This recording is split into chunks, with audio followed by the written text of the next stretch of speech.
120 शब्द प्रति minute. Dictation start करते हैं 5 सेकंड बाद।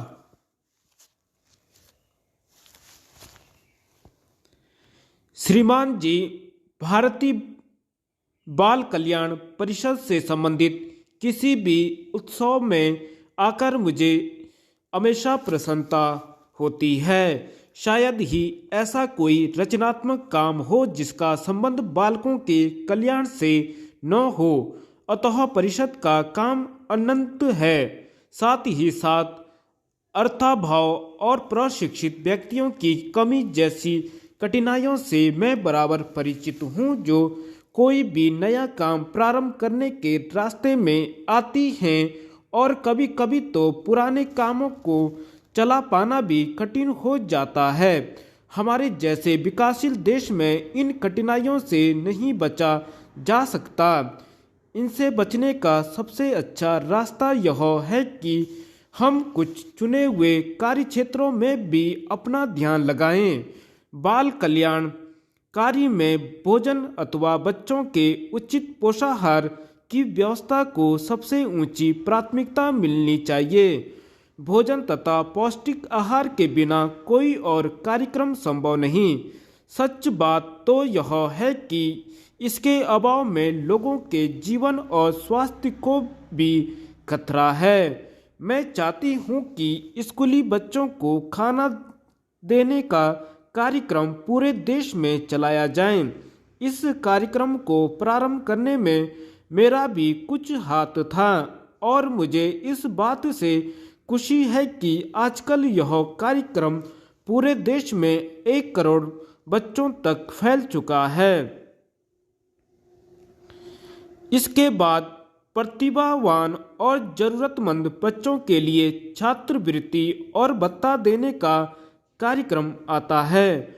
हमारा प्रयास यह होना चाहिए कि जो योग्य है उन्हें अपनी योग्यता का पूरा उपयोग करने का अवसर मिले। किस बच्चे को किस प्रकार की शिक्षा दी जाए और वह किस स्कूल में पढ़े, इस बात का फैसला उसकी योग्यता पर होना चाहिए, न कि इस बात पर कि वह किस जाति का है, किस वर्ग का है और उसके पास कितना पैसा है।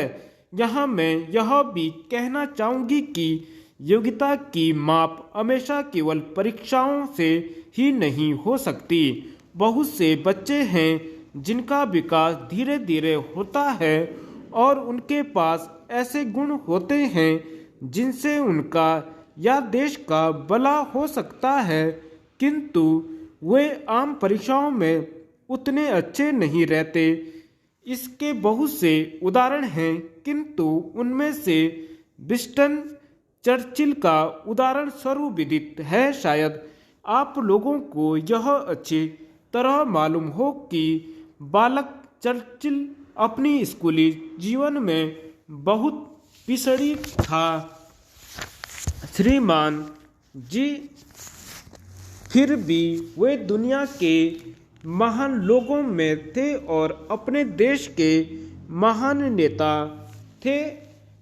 ऐसे ही अनेक नाम और भी हो सकते हैं, किंतु यह खेद की बात होगी अगर विशिष्ट प्रकार की प्रतिभा वाले व्यक्ति केवल इसलिए आगे नहीं बढ़ पाते कि हमारी स्कूल प्रणाली में उनकी प्रतिभा को न तो मान्यता मिल पाती है और न प्रोत्साहन।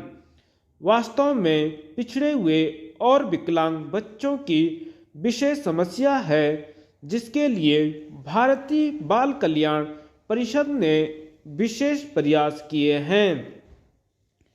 भोजन के बाद सबसे महत्वपूर्ण बात अनुशासन है। अनुशासन के बिना शिक्षा का पूरा उपयोग नहीं हो सकता, या बच्चों के लिए चलाया गया और कोई कार्यक्रम भी अनुशासन के बिना नहीं चलाया जा सकता।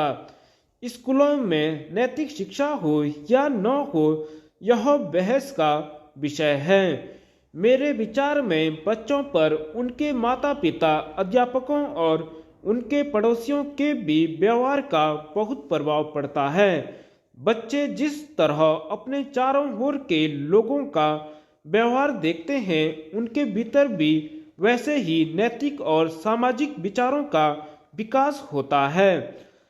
अतः अगर बच्चों में अनुशासन लाना है तो पूरे समाज को अनुशासित होना पड़ेगा। जब मैं अनुशासन की बात करती हूँ तो मेरा मतलब किसी प्रकार के कठोर नियंत्रण से नहीं। अनुशासन एक ऐसी वस्तु है जो उचित चिंतन से पैदा होती है, जो दबाव डालकर नहीं लाई जा सकती। हम सभी को अपनी समस्याओं पर समाज या शहर की सामूहिक समस्याओं के परिप्रेक्ष्य में विचार करना चाहिए। समाज या शहर को अपनी समस्याओं को राज्य की समस्याओं के परिप्रेक्ष्य में देखना चाहिए और राज्यों को अपनी समस्याओं पर राष्ट्रीय समस्याओं के परिप्रेक्ष्य में विचार करना चाहिए। जब इस तरह का अनुशासन अमल में होगा या जब बड़े हितों की तरफ देखने की क्षमता होगी, तभी अपनी समस्याओं को सुलझा सकते हैं और भविष्य को सुधारने में भी सहायता कर सकते हैं। एक समस्या जो वास्तव में बड़ों की समस्या है किंतु जिसका प्रभाव बच्चों पर बहुत पड़ता है, वह है शहरों में गंदी बस्तियों की समस्या। हम इन बच्चों के लिए कुछ नहीं कर रहे हैं जो गंदी बस्तियों में पलते हैं और प्रारंभ से ही गंदगी और वातावरण की अन्य बातों से प्रभावित होने के कारण जिनका विकास रुक जाता है। मुझे आश्चर्य है कि इतने बच्चे ऐसी परिस्थितियों में भी कैसे जीवित रहते हैं। धन्यवाद।